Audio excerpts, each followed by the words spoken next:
So, tēnā koutou katoa, no mai, haere mai, ki tēnei zui, ko Rosemary Goodyear aho. I'm just going to launch in and we'll send a note out to anyone who's in late. So I'll just quickly tell you a little bit about the Population Association of New Zealand. So we're a professional association that is a multidisciplinary approach to understanding demographic and population issues, which is quite broad. It goes from things like migration to mortality studies to housing and homelessness. Kia ora, everyone who's welcome to everyone who's just joining. So I'm just talking a bit about the purpose of the seminars. So we were going to organise a get together mid-year to have something in between our conference every couple of years. But of course, COVID-19 got in the way, as it does of many other things. I was just talking to Kay Saville-Smith today, and she's told me how many conferences she's actually missing out on.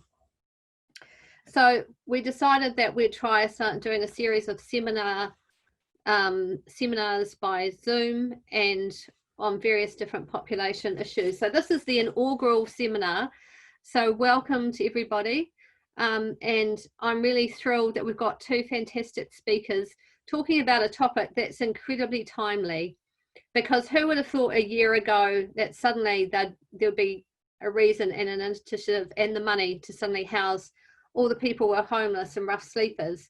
So we've got two speakers today, and we're going to allow about 30 minutes for each speaker, and then we'll have questions at the end. So there's a chat function that you can put in if you have some questions. And so we're going to start with Tom, and then followed by Neville. So I'll just introduce, when we're still getting people coming in. So I'll just introduce Tom. Thank you so much for this and for this really great and very, very timely and appropriate topic.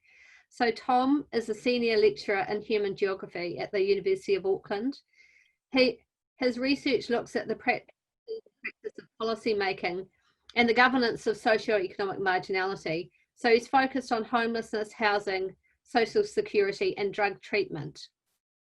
So Tom, I'll just like to leave it up to you. So I'll just mute myself, and then I'll introduce Neville, who's also done a lot of work on housing first when you talk.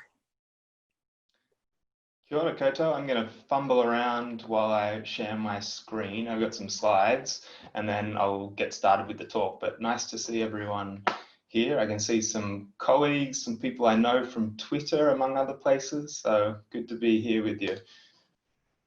Aha, I'm disabled from sharing the screen.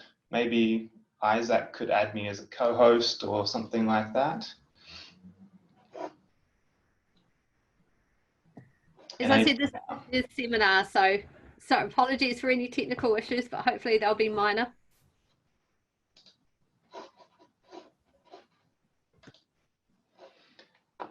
Okay, if someone could give me a yes that they can see a slide up, great. Okay, I'll get started. Thank you for being here today, or there as it were, and thanks in particular to Isaac and the Population Association of New Zealand for inviting me to speak. And as Rosemary's introduction laid out, I'm a geographer that's interested in politics and policy, so it's great to speak to a group here who are in different ways engaged with the worlds of policy and politics, whether it's researchers, service providers, public servants, and other roles, I'm sure. And as the title here suggests, I'm going to be talking about the origins and the post-COVID future of housing first approaches to homelessness. And the topic of the talk responds to an expressed interest by the Population Association of New Zealand in contemporary thinking and approaches to homelessness. So I'm thrilled to be on the same bill as Neville, and I'm looking forward to his comments because they'll be from quite a complementary but distinct perspective to mine. I'm going to focus in a general scene setting way. So Neville's work in Aotearoa and Hamilton will provide the much needed grounding in place and a level of specificity that I'm unable to offer, unfortunately, but hopefully offer something distinct. So my interest in Housing First goes back to 2009. I was searching around for a topic for my PhD, and I came across some Australian newspaper articles talking about a New York City program called Common Ground.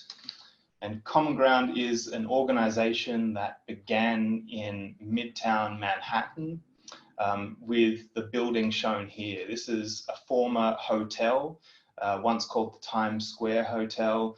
It has around 650 units. And like much of Midtown Manhattan, it became dilapidated throughout the 60s, 70s, and 80s.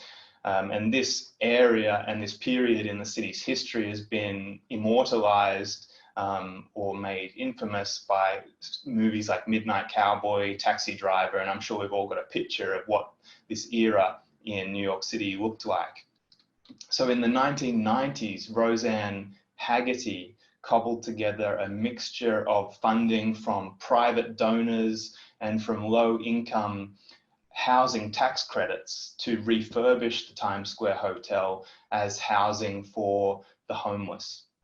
And she was using, at the time, an idea that was only just being formalized. And the idea was that homeless persons were best served by offering permanent housing with wraparound services. And the mobilization of this idea was the beginning of Common Ground, the organization. And that notion of permanent housing with wraparound services seems astoundingly obvious, probably to many of us on this call. You know, an approach to homelessness that focused on housing, well, of course, but we'll get at why this has been a relatively new idea in the field of homelessness policy and services.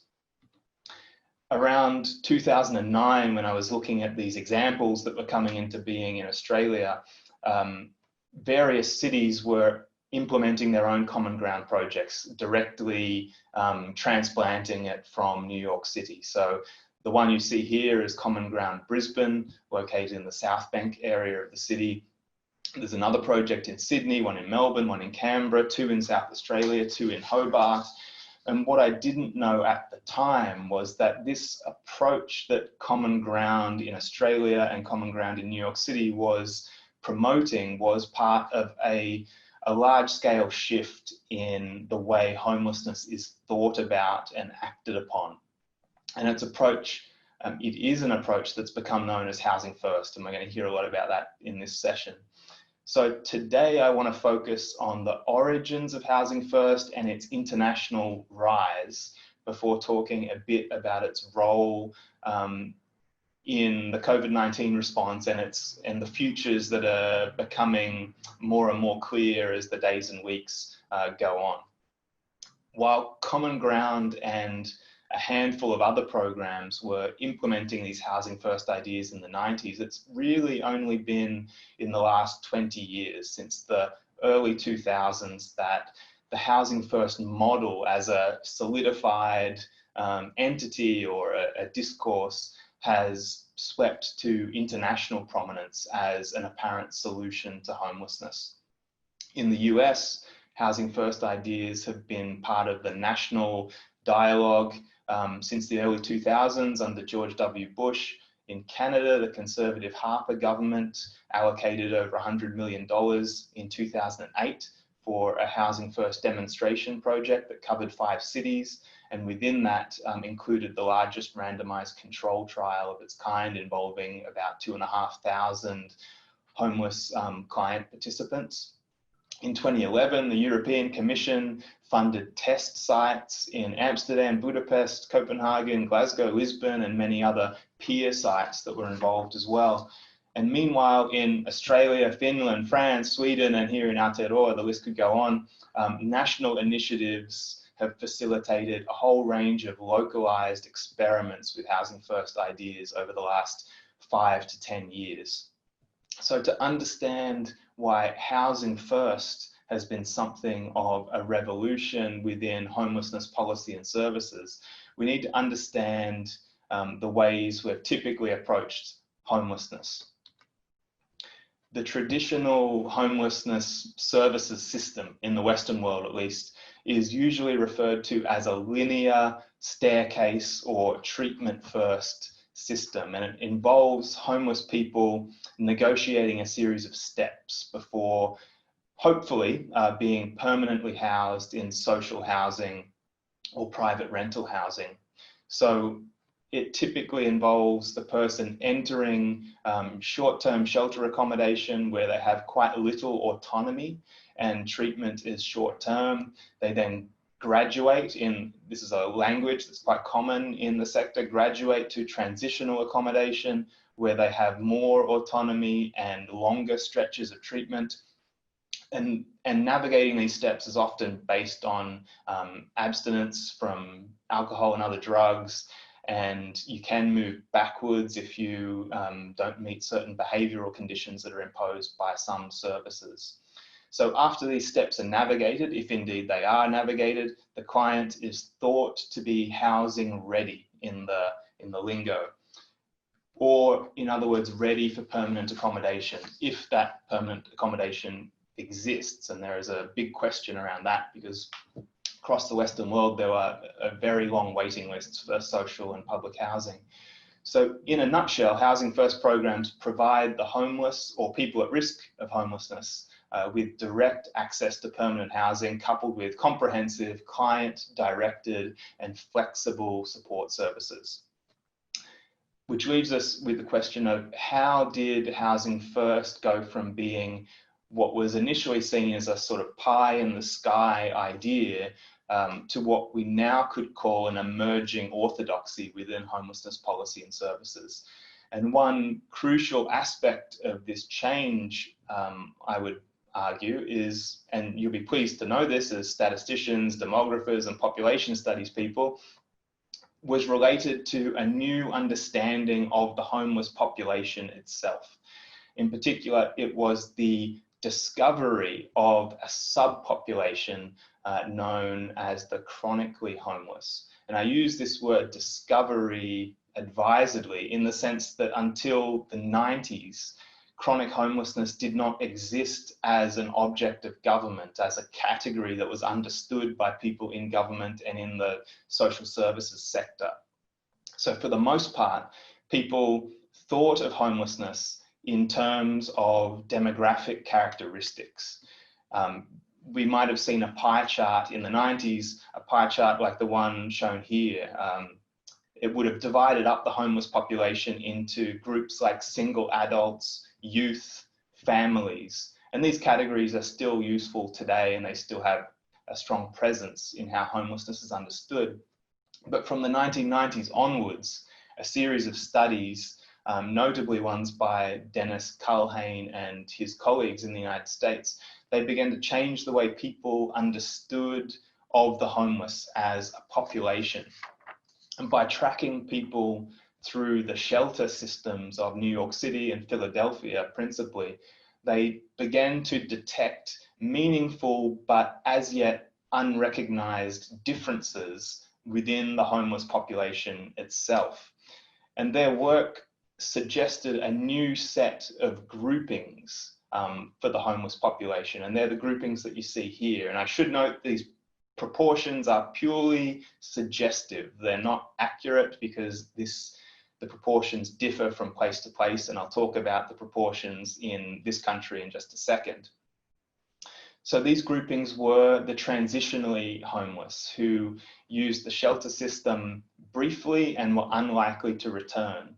The episodically homeless, who used the shelter system for relatively short periods of time, but who came back to that system on multiple occasions. And then finally, you have a relatively small group of people that became known as the chronically homeless. And despite the small size of the chronically homeless population, in Culhane's study, it was 10% of the overall homeless population. The authors showed that because the chronically homeless used shelter services so often and for such long periods of time, they were using about half of the shelter system's resources. So this fairly bite-sized or maybe even innocuous finding of overutilization, as it was called, has had far-reaching impacts, particularly in making a fiscal economic case for a specialized response to this chronically homeless subsection of the homeless population. And I know you'll be curious about what the proportions are here in Aotearoa, and Housing First New Zealand says that 5% are chronically homeless, 15% are episodically homeless, and 80% are transitionally homeless. Housing First advocates argue that the treatment first approach, the typical approach, the business as usual approach, apart from being quite questionable from various perspectives, human rights perspectives, social justice perspectives, moral perspectives, it also simply does not work for people experiencing chronic homelessness. This is a common claim that's made, a common argument. And Housing First advocates observe that the traditional system, in fact, seems perversely geared against that group of homeless people navigating that staircase, navigating the linear system, because they fall off those steps at any given point. So advocates argue that a more effective approach for this chronically homeless subsection is to place them straight into permanent housing, provide ongoing and comprehensive support services. And if there's such a thing as a singular origin for the Housing First model, and it's questionable that there is, it would have to be New York City and this person that you see here. And this idea, Housing First, is attributed to Sam Semberis, the founder of a New York City organization called Pathways to Housing, who focus on mentally ill homeless people, placing them in units within existing privately owned apartment buildings. And Semberis has been a rather important figure here in the New Zealand context, assisting local partnerships with practical advice and advocacy for decision makers, politicians, and others. Beyond New York City, there is also significant social movement activity behind advocating for Housing First ideas. And some time ago, there was a 100,000 homes campaign in the United States that was built on finding or creating 100,000 homes for chronically homeless people. Here in New Zealand, we've seen several projects around the country, each with their own coalitions of partners, but also I get the sense, and Nevil might speak to this, working collaboratively with one another to build momentum behind Housing First projects. And this summary is part of the government's 2019 budget documentation showing 720 households accommodated in Housing First programs. And I look forward to Nevil's comments as someone that's closely involved with these efforts. I'm very much an outside observer and don't know the specifics of these things, so commenting more from an international perspective. One of the remarkable things about the Housing First model is its ability to appeal to quite different ideological positions and political constituencies. Here in Aotearoa, for example, Housing First has been supported with different levels of funding, but nonetheless by governments of left and right. And this is the case around the world. My own view is that an important reason for the uptake of Housing First internationally is its political ambivalence. In particular, the politics of Housing First has tended to meld both an explicit social progressivism, but meld that with a bundle of attributes commonly associated with market-favouring styles of governance, which we might call neoliberalism, without getting overly academic about it. So on the one hand, we see that Housing First approaches do reflect a more supportive, compassionate approach to a certain form of homelessness, which we might say is emblematic of socially progressive politics. So we have programs that are aimed at the acutely vulnerable and hardest to house, that are about permanent housing, not earned housing, that are about long-term client-directed support, minimal behavioural conditions, often associated with harm reduction approaches, that they're opposed to moral understandings of deservingness. But Housing First isn't solely reducible to socially progressive ideas, or at least it isn't popular just because it appeals to social progressives. The features of Housing First also articulate with preferences of people from quite a different political persuasion, which we might call neoliberal. And in this country, I think we're relatively familiar with neoliberal as a term, so I won't overdo the explanation there. But nonetheless, Housing First appeals to differently minded folks because it's limited to a small subset of the overall homeless population, the 5 to 10% of the chronically homeless. There is a common fiscal economic justification for intervention, so it makes good financial sense to address this population through Housing First approaches. It often aligns with entities at the local scale that are quite interested in clearing homeless people from the streets. So people, business owners typically, certain local councillors that are anxious about the visible sight of poverty and of homelessness. So Housing First in effect does, in a socially progressive, caring way, remove homeless people from plain sight. But also Housing First does tend to address homelessness through individual pathology or individual circumstances rather than addressing homelessness by addressing the structural inducements into homelessness, which would be fixing an overinflated housing market, fixing an inequitable labour market, for example.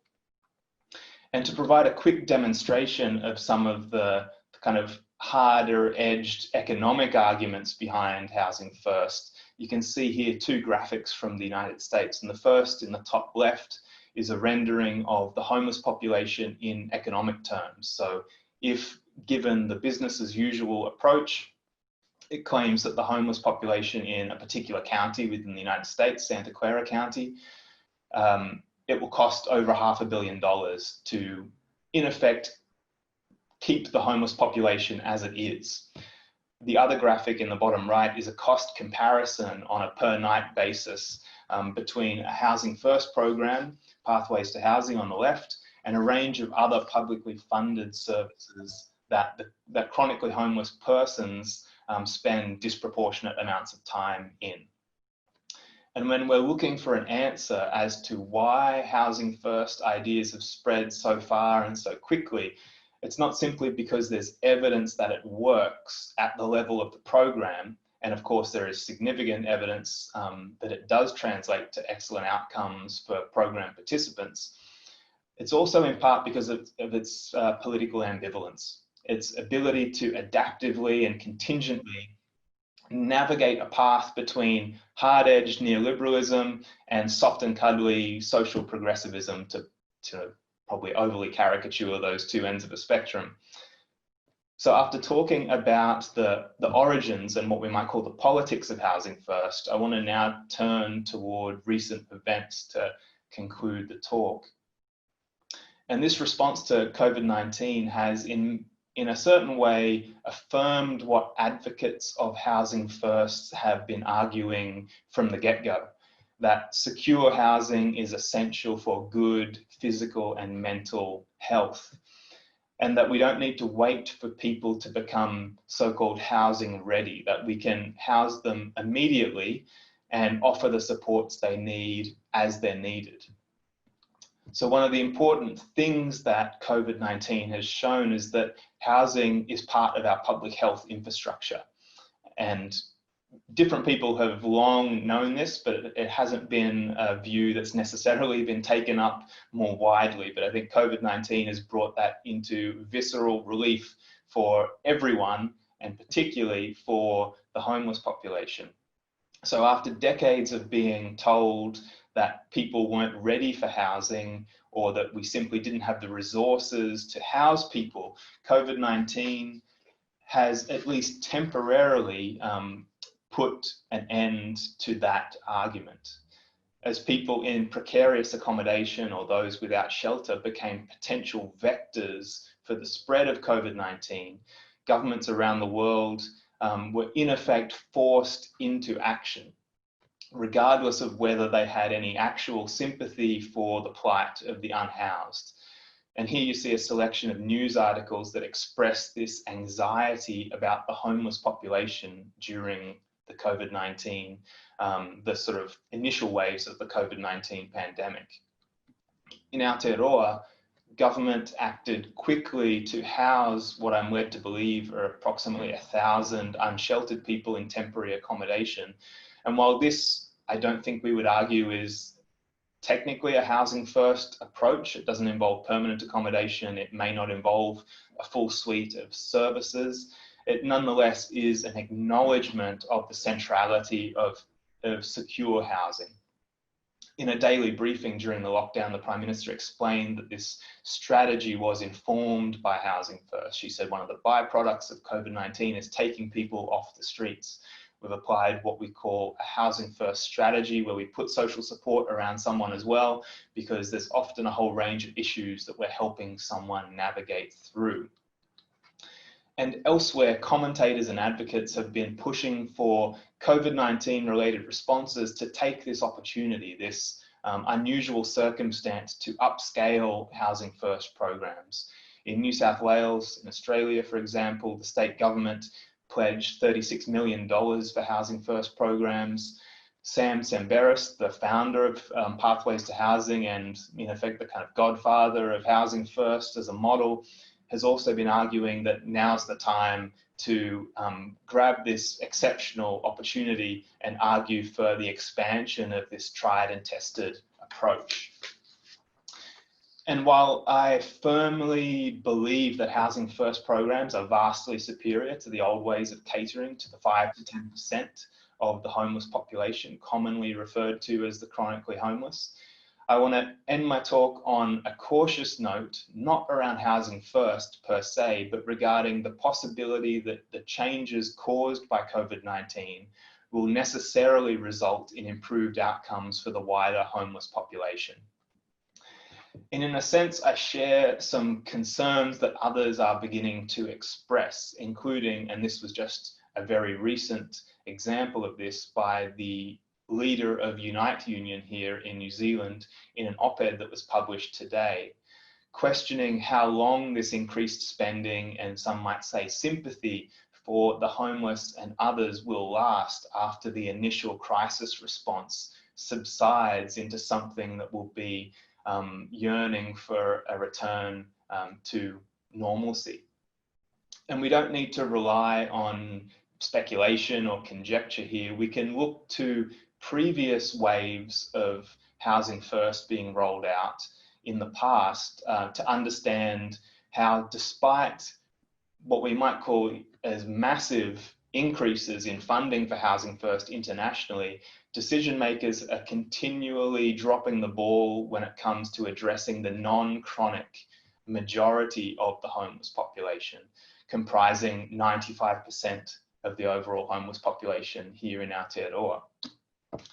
And in a striking reminder of the two-faced nature of many government responses to homelessness, we can go back in recent history to New York City. New York City's former mayor, Michael Bloomberg, who had a crack at running for the Democratic nomination for president recently, he presided over the largest expansion of Housing First programs in the city's history. But on leaving office, had the city's largest homeless population in raw numbers since the Great Depression.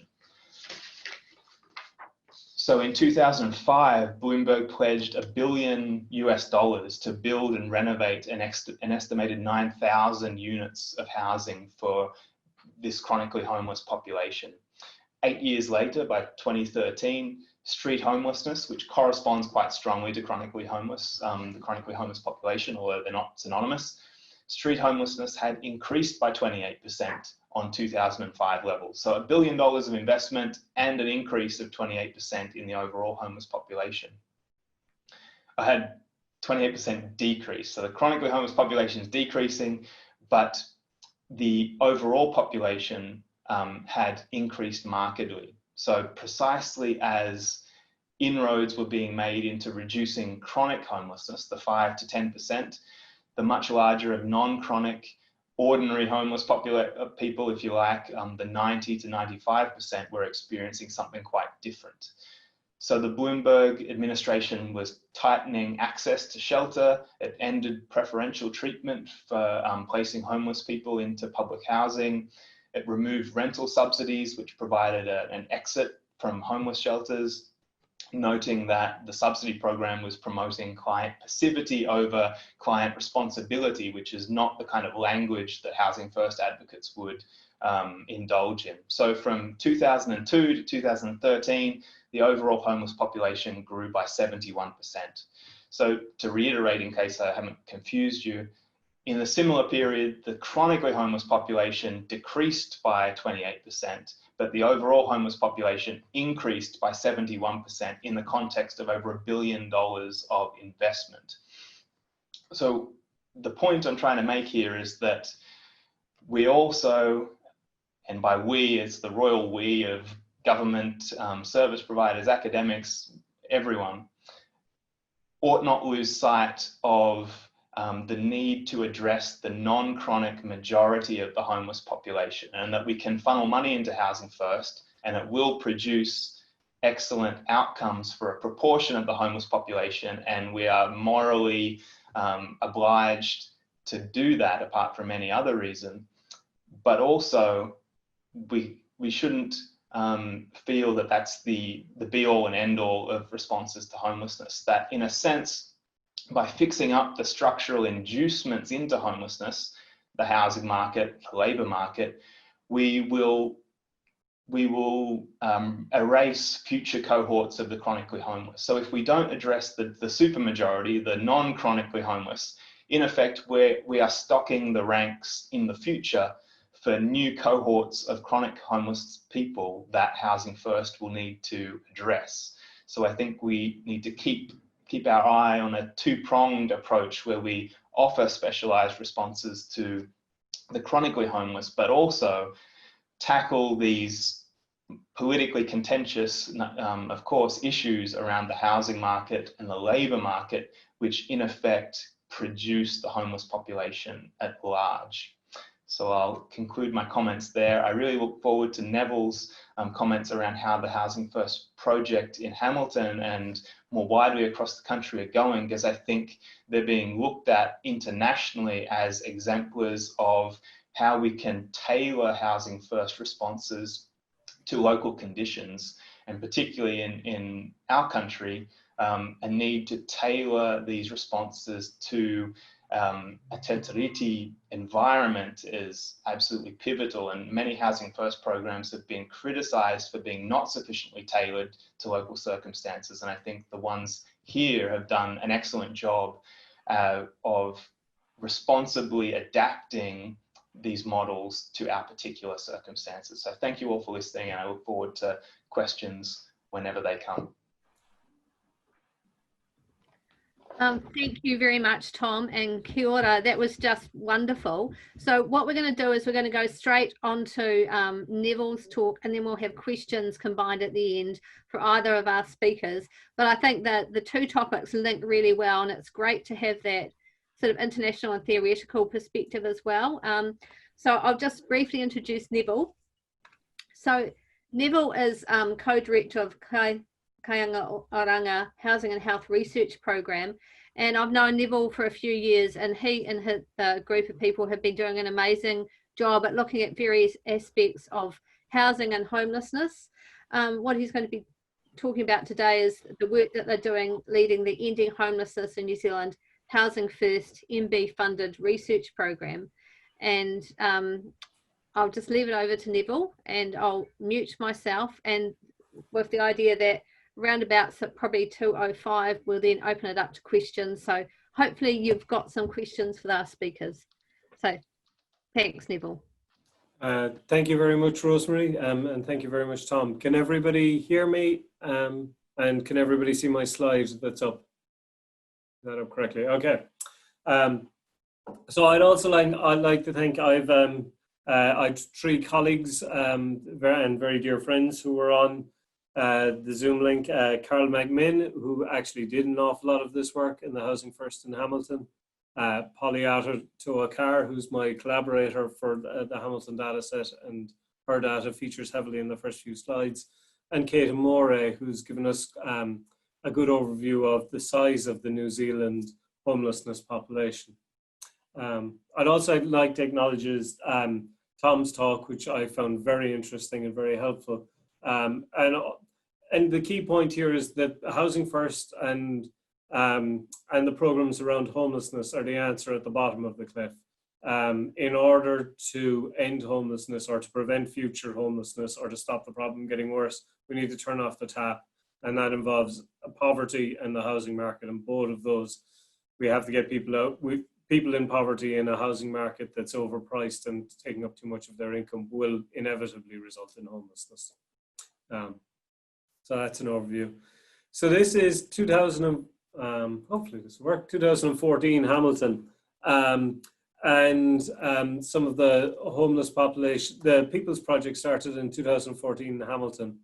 And they were looking to, empowered by both right-wing or by left-wing ideals, certainly in Tom's framing, but also the situation of the actual homelessness and the city council passing a bylaw to remove homelessness from the streets and to ban people from being homeless in the street. They were also funding, they helped fund the People's Project, which is an initiative under the WISE Group.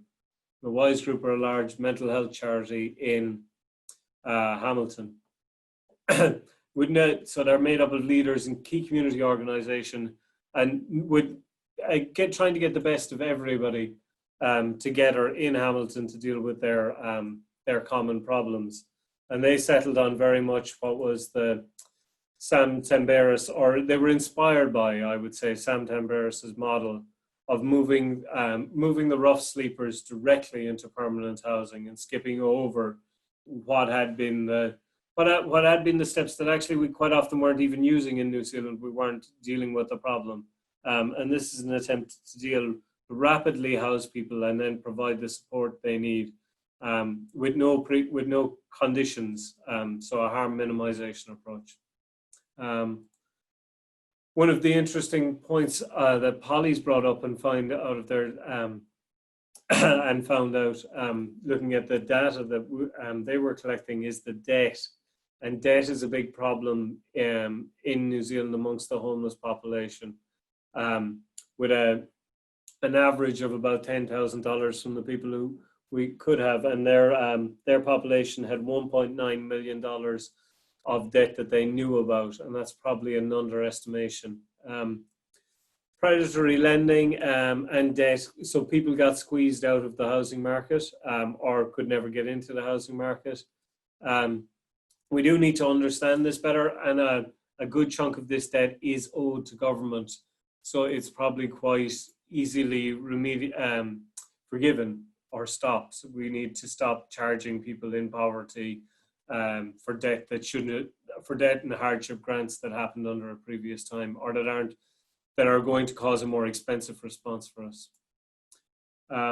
I want to acknowledge particularly Kerry, who's here, and the team in the People's Project. They've given me and Polly and my team the data that we're working with here, and that we've worked closely with them for coming on 5 years now. So we were very much, and the data I'm going to be presenting is looking at the first 400, but the first 781 people they housed in a Housing First model. They housed 2/3 of them in private housing, private landlord housing, 1/3 in Housing New Zealand, and a sliver in other social housing providers, mostly what was Keys social housing and is now Linked People. Some of the housing that they had as part of the WISE group themselves. The population looks a bit different to the American population. In fact, we've nearly 20% families, we've 50% single males and 31% single females. We've 1% of the population is classed as gender diverse, but they weren't actively looking for that. We have over a numerous, I guess we've been evolving, and we started off with using the the definitions from America, where we looked at homelessness and how to grade homelessness in terms of how long you've been homeless. So that was the chronic, episodic, and transitional matrix or pie chart that Tom was describing. And that's what they do use in the States. To be honest, I think it's a bit useless. I think describing homelessness and how you categorize homeless people in terms of their homelessness, especially in the New Zealand context, is a bit silly. We have mental health and poverty are big drivers of that chronic homeless population, and that mental health, addiction, huge social need, and debt are the big drivers and the big things that will drive you into chronic homelessness or long-term homelessness in New Zealand. So the People's Project have now moved to a VI SPDAT score, which is a vulnerability index with a strong mental health component. And most of the population that we're talking about have what is a very high needs VI SPDAT, about 74% of the population. Their workload is not declining, and that's important to point out that they started off, and we're talking about the earlier cohorts of 400 or 700, but they have 2,000 people they've helped now, and they have about a 20-to-1 ratio. And there are still people, there were still until COVID-19, a few people sleeping rough on the streets of Hamilton, and they do try get them housed as possible, but unless we turn those drivers of chronic homelessness and those the labor market and the housing market around, we're still going to be driving people into homelessness, so we're not going to end it. We can simply help solve the problem of the people who are homeless. And everybody has a right to housing and a right to a home. I can't stress that enough. It's the foundational principle. Talking about our research project then, we have 3 partners, myself at Heikayang Oranga and my team, the People's Project, who've actually housed the people and are by far and away the most important partners, and the University of Waikato, led by Aotearoa, who hopefully will answer any questions because she's on this call too. So we were funded in 2016, which is way back when there was no government funding for Housing First in New Zealand, just before the pilot. To have a look at the evidence base, we were funded under what would be the neoliberal party in New Zealand. And we were very much writing the grant, we were very clear to use the context of the neoliberal argument of the service usage that homelessness has, that chronic homeless has, and how expensive it is to keep people homeless is part of the rationale for this. And it is important that we continue for our homelessness to appeal to both sides. You don't want to be turning off your response to homelessness on and off.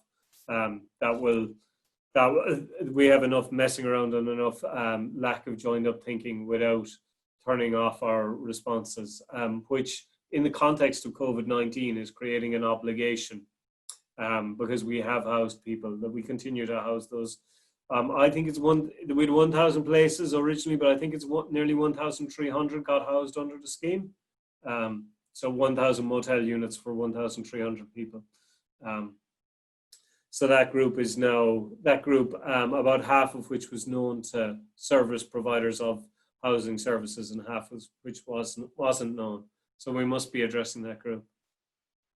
So we have 5 research streams that I'm going to try very briefly talk about, looking at the IDI, the risk factors, some of the minority groups, transferability, and Te Treaty. I'm going to start off with Te Treaty because this is the key for putting it in a New Zealand context and trying to talk about where to talk about housing first in the New Zealand context. And New Zealand has some pre-existing, so Whānau Ora, if taken to its logical conclusion, looks a lot like a collective version of Housing First. There's huge similarities, there's very similar principles, except Whānau Ora is more collective, has a greater emphasis on cultural empowerment, and is working in many communities. The problem with Whānau Ora, or as is rolled out and in practice as opposed to principle, is that very few Whānau Ora providers have the resources, actually none of the resources to provide housing on scale. They have the resources to provide some wraparound support, and some were doing some limited housing, but they don't have the resources to provide housing on scale. Also, iwi many iwi would like sovereignty in this area. And they probably are entitled to it from any reading of the treaty. But the housing in the iwi-owned housing to put homeless people who affiliate with an iwi in doesn't exist at the moment. So Papakayanga housing on a scale that we're talking about, thousands of units, and the structure of that isn't available. Housing First, in contrast, has a lot of the same principles, but is coming from the States and taken from the international context, is a very individualized thing. So that's something all the New Zealand Housing First providers have struggled with, have grappled with, is how to ensure that it works in a New Zealand-centric society and how it's responding to Tate Treaty and how to get that partnership. There is no one answer, and it's going to vary depending on the capability of the, so ideally many of the Housing First places would be and are led by Whanaora or Maori organizations. But in many cases, they don't have the resources, so it's partnerships. And in some cases, in the case of Wellington, we have a Whanaora and a non-Maori provider of Housing First services. That's probably not ideal, but it is where you can end up with. So Housing First and Housing First might look different for different groups, and this is much a pointing out of something that I can't do, is something I'd like to do.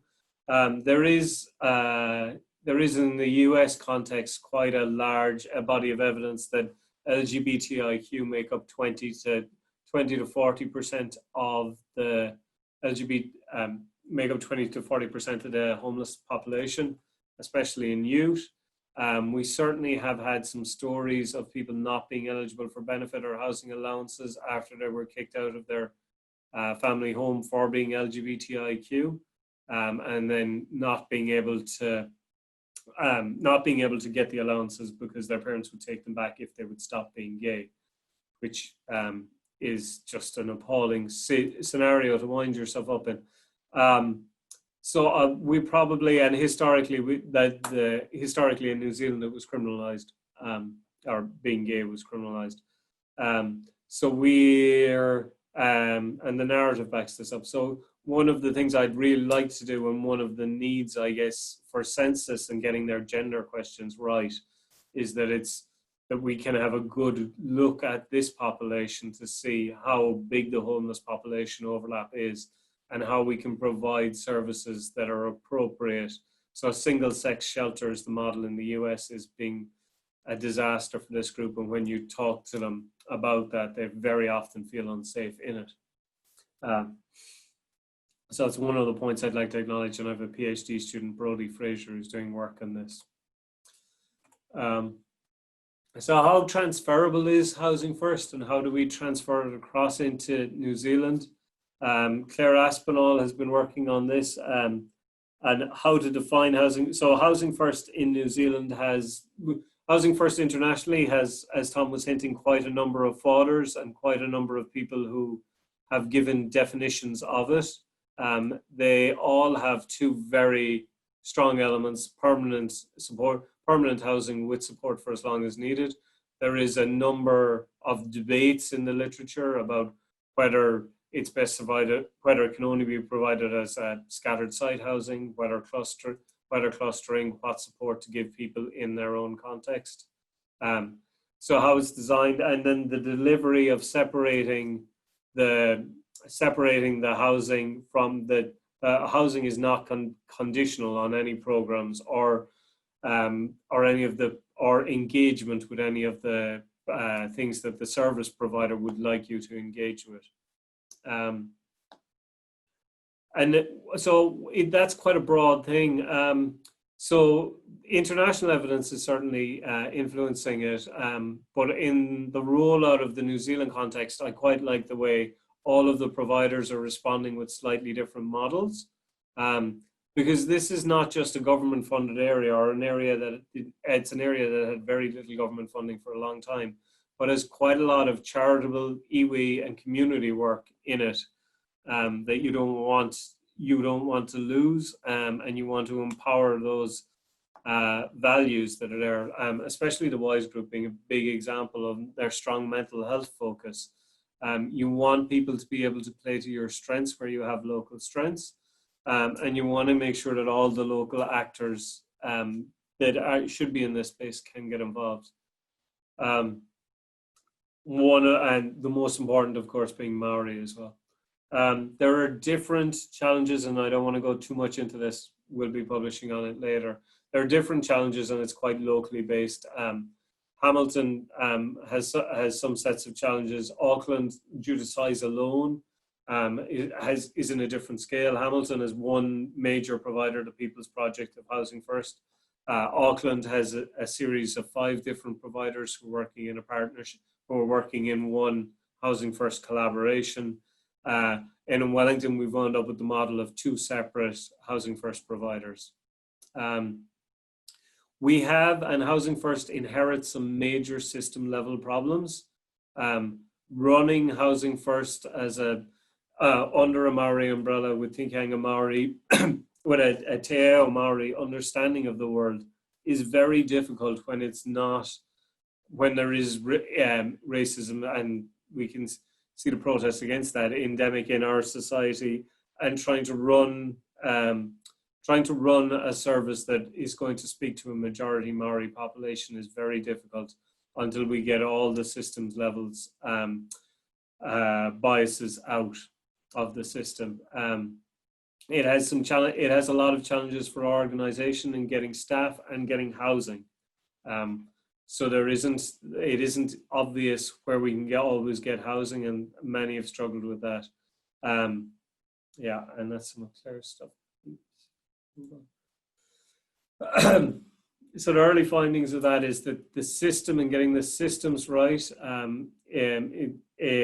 in particular at the MHUD level, who are funding this, they need to be part of the system and helping and support some of the gaps, and we have different gaps in different providers. We need immediate and long-term advancement of Maori as Maori, and we need a better alignment of policy, service delivery, and the principles and the Treaty of Waitangi. The local plans will look quite different, and that balance of support and housing will look different depending on the population. The IRRS is the income related rent subsidy is our major driver, and we now Housing First providers have access to that, and that's a major way into the private rental market. But it is a competition for too small a pool of houses that are available, and I would argue the low income private rental market has too many houses that need to be knocked down and rethought of entirely from a health perspective. We need to, and I think the government was moving towards this and probably is, an allocation or getting specific houses for Housing First, and that will probably, the community organisations were asking for more government funding for this, to build 3,000 houses, a chunk of which will be Housing First. Making sure that the capital and operating subsidies are sufficient that this can actually happen. Kāinga are trying to provide houses, but they're going to catch up on their own waiting list to be a social housing provider. We need to have other solutions and other types of housing coming through as well. So I want to talk about some of the results I got together with Maddie White, and what we've been doing to look at some of the service provision, the historical service provision for the community of the first 400 who were housed by the People's Project. I'm just going to assume everybody's familiar with the IDI and the IDI disclaimer. If anybody from Stats asks, I read it out detailedly. So just with a bare minimum of data from the providers, the name, the date of birth, and the NHI, which is the key link, the date of the first interaction and the date of housed, and the categorization of the homelessness type according to chronic, episodic, and transitional, which turned out to not be helpful here at all. We were able to look back and see how far back can we track these people on the IDI? What's the story of the people who wound up in 2016, 2017 being homeless in Hamilton? This is the date everybody was housed from September 14 through to June 2017. So this is the time period. What is the backstory of the people who were housed in Hamilton? And when I'm looking at this, I'm going to look back from the date they were housed. There are 390 people, 54% female, mostly working age, the vast majority Maori. So actually, before I click on to my next slide, because I did that already, I wanted to talk about the idea that this group are hard to reach, and that's one of the narratives around homelessness, that the people are hard to reach. So if we're looking at their interaction for government services, we expect that a hard to reach group are the group that government services aren't working with. Whereas if we've systematic failures and the services aren't working, we'd expect that the services would be seeing homeless people people who wind up homeless more often, but they wouldn't be delivering them, so they'd wind up homeless. So we compared our group of 400 to a random selection of 40,000 from the estimated resident population. And you can see for all the data sets we look at, the group who needed housing first or rough sleeping in Hamilton were wildly overrepresented were wildly easier to track on the IDI data. They're there, they're linked, they're matched, they're very consistently showing up in the health. They're much more likely to have an interaction with the justice service and the social development or tax services than you or me. They are approaching government services and they are on the government services data set. They just wound up sleeping on the streets of Hamilton. Service usage. So this is talking about this is recorded with the main benefit assistance.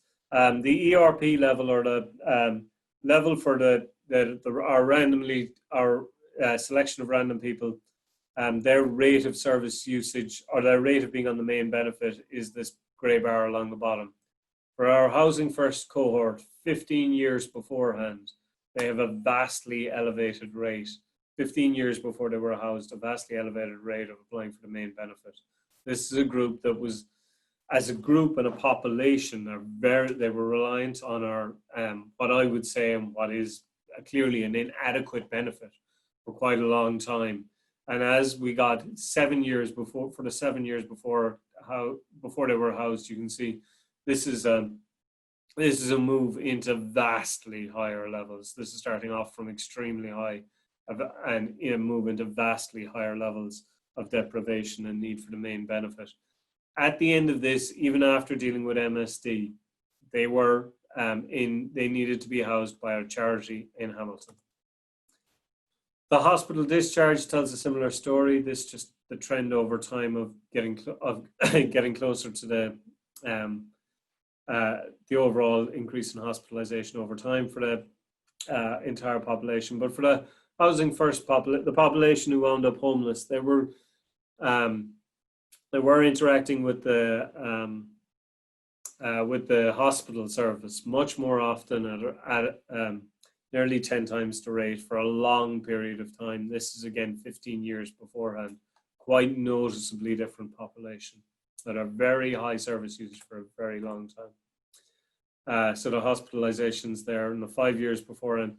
Mental health hospitalizations, and in particular staying in bed nights, they're 20 times the rate of the normal population. They're quite distinct as to who winds up, and that they have been asking. This population has been asking for help for a lot of government agencies for quite a long time. Similarly, the justice system, and similarly, they're much more likely to be on the benefit for quite a long time.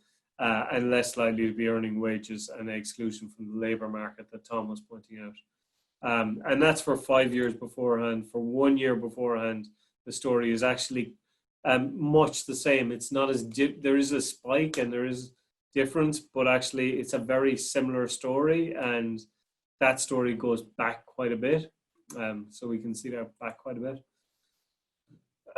So where we are now, or where I was when I wrote the slides is they're quite linkable. The population we're dealing with here and the population we will have picked up, the 1,300 people who are now housed from being rough sleepers, they're linkable and visible across services.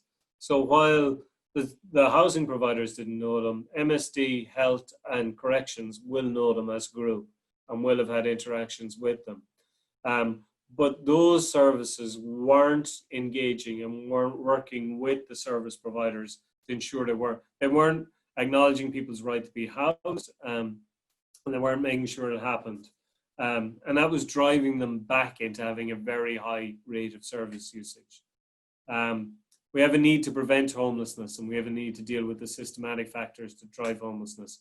We also have an obligation to those who are homeless, to give them that right to be housed. So we're looking at, and I want to compare this to the Auckland City Mission data, which I've looked at and is a very similar picture of of their client base and what they look like. They look like pre-interaction with the mission and post mission, and then as the mission is slowly expanding their housing first efforts as that happens. Whether that has an impact. These are the main things I picked out of the IDI, but we probably want to have a look at a few other areas. I'm happy to, I'd like to acknowledge actually everybody who's worked with me on this. So this is, and some of our published papers, particularly Jenny Omber, Brodie Fraser, Claire Aspinall, myself, Maddie White, who worked as a statistician with me, and Polly Aotearoa, whose email address isn't on the slide, but who's always good for talking about this. Okay. Thank you very much. I'll see, can I stop sharing my screen?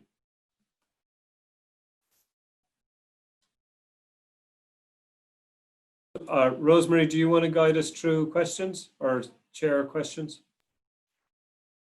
Yes, sorry, I'm just hurriedly unmuting myself, hitting the buttons. Thank you very much for that. So we've got the system here where if someone would just like to unmute themselves to ask a question, I think as we've got, rather than just write it down, that might be helpful. I would like to start off with a question, which was actually, and it was interesting for both you and Neville, and I know I've Kate talked about this before, that the New Zealand homeless population has different characteristics than some of those overseas, because you said you got 54% female in the in the housing first data, and I know that Kate's found something similar. And Tom, have you, in terms of the literature, have you looked at, does that appear quite different to the work that you looked at overseas? Composition of the New Zealand homeless population relative to that elsewhere? Yeah. I'm not sure. I think this is Neville's area of expertise. I'll pass the baton to him. So we've had a look at it a few times. We appear, poverty in New Zealand, interestingly enough, which is my driver of it, appears quite ungendered, or there's actually a slight preponderance of female poverty, which is slightly unusual. Most countries with strong welfare states take better care of mothers, which can help extreme poverty amongst mothers. In New Zealand, our social welfare state is, of course, concentrated on the elderly and the superannuants in where we spend money. So we tend to see in both Kate's work and mine nearly even figures for the gender breakdown, whereas overseas you tend to see about 2/3 male, sometimes much more than that, looking at the chronic population. I blame it on poverty in New Zealand. So other questions? I'm not sure if there's a bit where you can raise your hand, but anyway, maybe just unmute and also introduce yourself when you ask a question.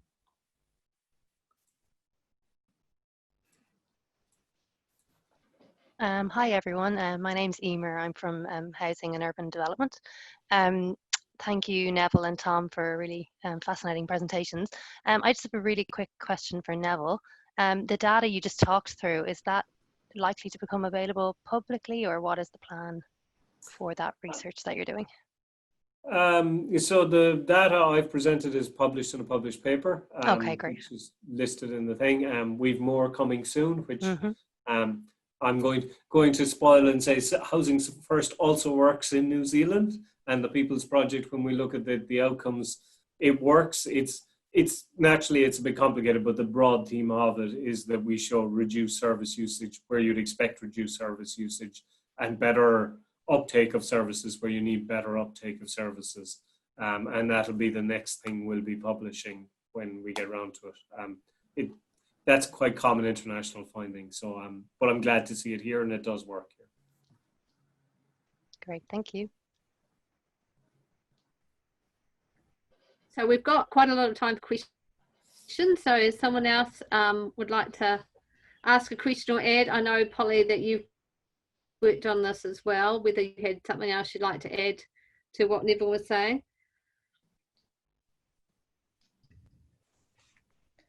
Kia ora koutou, kia ora ana koutou katoa. Lovely to see you all, even though I can just see some of your names. Thanks, Tom and Nevil, that was excellent. I don't have anything in particular to add, but if there's any part, happy to support Nevil in his answering of them.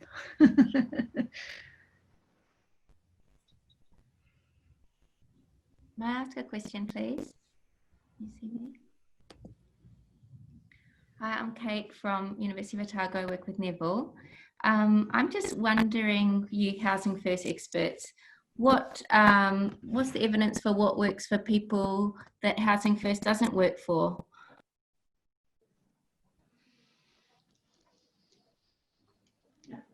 I don't know, Kate. One of the things I guess we're kind of learning, or one of the things I see in Housing First, is that different Housing First providers are struggling with different things.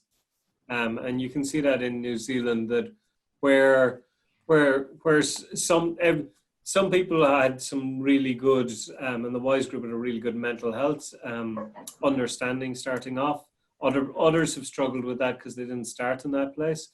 Some people have really good Maori leadership, so they're doing well in that. And others, it's something they need to learn on. So I suspect that the outcomes and how you deal with, so it's going to be quite individual based as to what the problems are. And then in some places, you're going to see more of wherever the weaknesses are that need to be addressed to get Housing First working right. And then you're going to need, and it's not going to work for everybody. And then you're going to need more supportive care for those it doesn't work for, which will be slightly different in each place again, and on the individual. Yeah, I just, so hi, I'm Claire Aspinall. I work with Nevil and Kate. I've just been looking at the implementation of Housing First in New Zealand. So yeah, just to support what Nevil said, I still don't think we've fully implemented Housing First as you could potentially in New Zealand yet. We're still very early. We've still got a huge amount to learn, I think. Providers are doing well, but I don't think they've got adequate resources for some people. Some people's needs are actually higher than the intensity of support that can be provided in the current formats.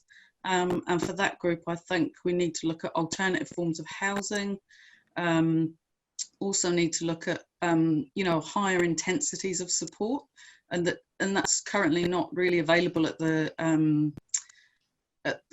level that's offered at the moment in some areas. And I think you could strengthen those teams, with some Māori expertise, but also psychologists. There's a whole raft of other services that could be available locally that could add additional support. And there's also the peer support workforce, which has been really, it works very well to add an additional layer of support. So I think we've just begun.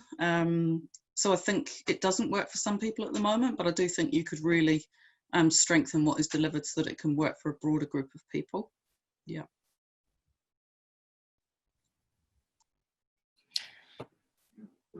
Hi there. Can I ask a question?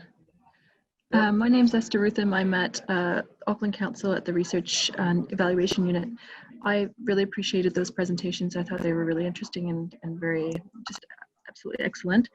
I wanted to ask more about the ideas that Neville, you were talking about in terms of, can you hear me? Sorry. Yes. Yeah, okay, cool. Yeah. In my collective office space, trying to have hushed tones here. The idea of the hard, I really take your point around, you know, questioning this idea of hard to reach. I mean, there's so many interactions with state agencies leading up to this event of losing housing or living in tenuous housing. So I want to know more about what you think, what would you like to happen? What kind of interventions would you like to see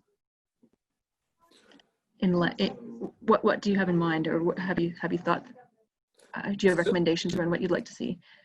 So what our biggest, so the most common interaction in our data set that a homeless person had was to go, that we could find for government, was that they'd go to a GP and be given a prescription for antidepressants, at which point they'd be given and they'd go to a pharmacy and fill a subsidized script for antidepressants. Clearly, antidepressants aren't an answer to homelessness. They're not addressing the underlying problem, but I would like to see that so I'd like to see the GP refer them to a provider that can provide housing if the problem is housing, and that's part of the context. The antidepressants, if they're appropriate, may or may not help, but I don't want that to be, so I want that pathway to work. That pathway should be holistic care. That's why we have primary care. I want that pathway to work much better. And then similarly, I want the corrections pathway I want the corrections to go, and we are not going to discharge anybody to homelessness. So we are going to discharge people to housing first providers. We're going to get them, actually even before we discharge, we know this is going to happen. We're going to talk to the providers of and it doesn't have to be housing first or somebody who's going to provide a pathway to permanent housing or a clear permanent housing solution. Justice corrections, and then social benefit. When you're on the benefit, everybody's asked about what their housing, if their housing is insecure, that needs to be sorted out straight away. And not just, it's not acceptable to have 17,000 people on a waiting list.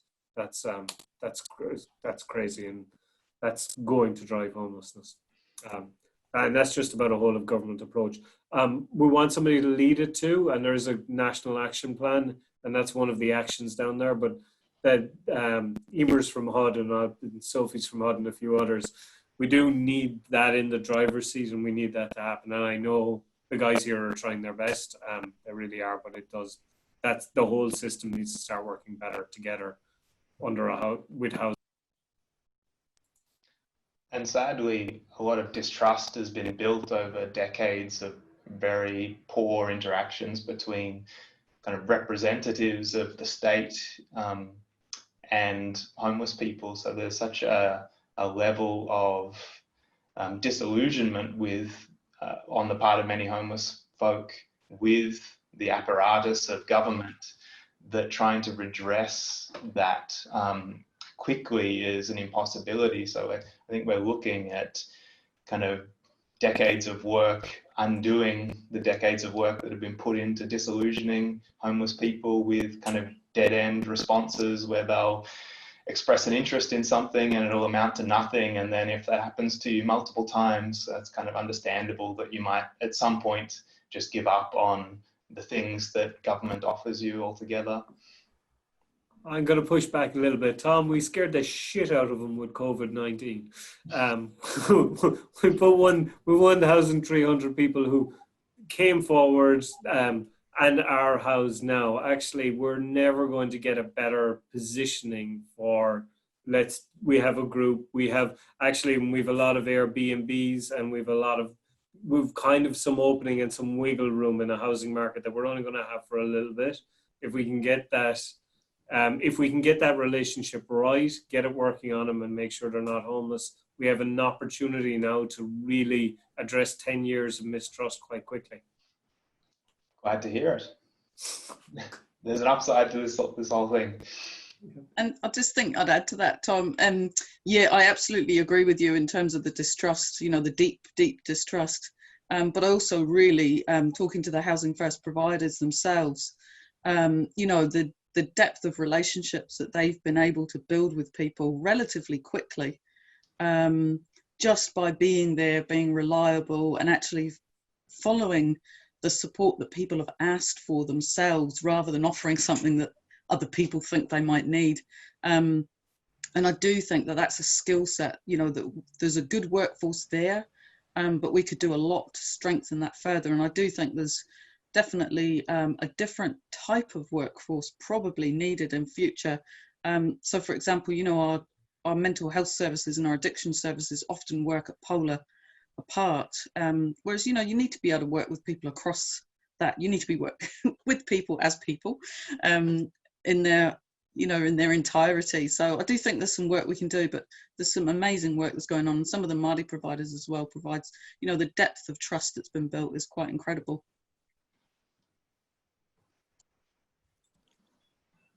Can I make a comment, please, if that's okay? My name's Carol McMinn. I'm from the People's Project in Hamilton, where we've been working with Polly and Neville for a really, really long time, and Claire. I just want to make some comment about the non-chronic sector. They are actually being about to be supported by our government. So Tom, I just wanted to pick up on that point. There is some funding in place to support people. The funding is called Sustaining Tenancy Funding. So they're about to look at supporting people who are about to lose their housing. So that's a really awesome initiative that's about to start. So that's about preventing homelessness in New Zealand. So that's about to start. And also the government is about to start funding rapid rehousing, which is all the people who don't, you know, that's another early part of the housing first spectrum. So the government is actually working on, got to the point of looking to fund providers to support the non-chronic people in New Zealand. And this is a country with a scale, I think, that gives people hope that you can change these things relatively quickly, relative to other countries where the overlapping systems of, you know, scales of government, the sort of blame shifting that goes on, and just the raw size of the unmet need means that in a country like this one, and a government that's sympathetic to these kind of issues, I think realistically it could be a country that is a beacon to others in how you can cooperate to address thorny social issues like this. So I'm encouraged with the reports that people are giving.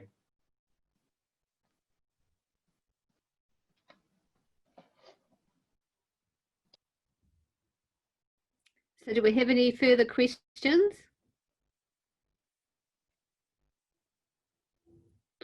I do have another question. Oh, I have a million questions, but I won't hog it all. I was thinking, Neville, what was fascinating to me is just how present people were in the administrative data.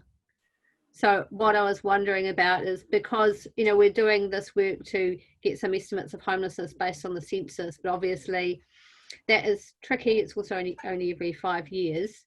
Is there a way of identifying at-risk populations in the data to come up with some kind of estimates for those vulnerable people during between census years, and combined with obviously other techniques as well? I don't know, Rosemary, you might be as good at this as I am. There's a lot of data there, and they're not, it wouldn't, yeah, so theoretically it looks like it would be possible. You'd need a lot of work on it, but you have that kind of every 5 year, you've Kate and your work indeed to hang a kind of census estimate off, and then you could use poverty and service usage, and the more and more data is being generated through the housing first providers themselves to have at least a snapshot level of whether it's of how much it's increasing and decreasing, and who the population are. I think it would work. It would be possible.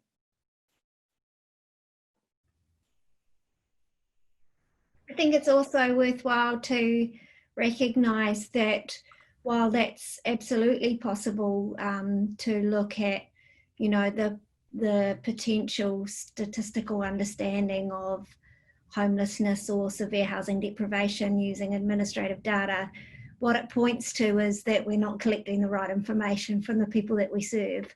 So, you know, if our primary care providers, our mental health providers, our emergency departments, our benefit providers were asking questions about housing security, then we could be collecting the data that could then result in an effective intervention and potentially prevention. So yes, we could you know, look at the administrative data and try and determine a kind of between census population, but we also need to recognise that that would be an estimate because we're not asking the question. So we should also be asking the question going forward, and putting the right interventions in place. Thanks, Polly. That's a much better answer. It's an additive, not a better. So I think we've got time for one or two last questions before we wrap it up. So has anyone else got another question or a comment that they'd like to make?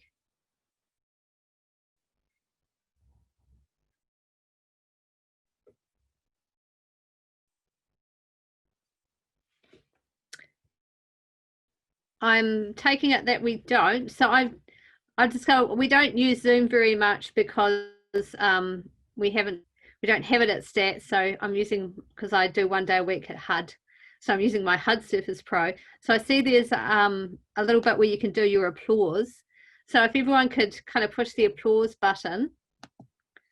Sorry, and I've just seen my internet connection's unstable, but I would just like to thank Nevil and Tom very much for two really, really stimulating presentations. It's really thought-provoking. I'm hoping that we can do more of these seminars, and I'd also really like to thank Isaac, who set up the technology and helped coordinate this, who's done a great job, and it started the ball rolling with this series of seminars. So and thank you very, very much, because seminars don't mean that much without an audience. So having the audience and the input from everyone has been amazing. So the idea is that we've recorded this seminar, because I know there are a lot of people who couldn't make this time, so that will be available for people to watch. So thank you all for attending, and thank you again to our wonderful presenters.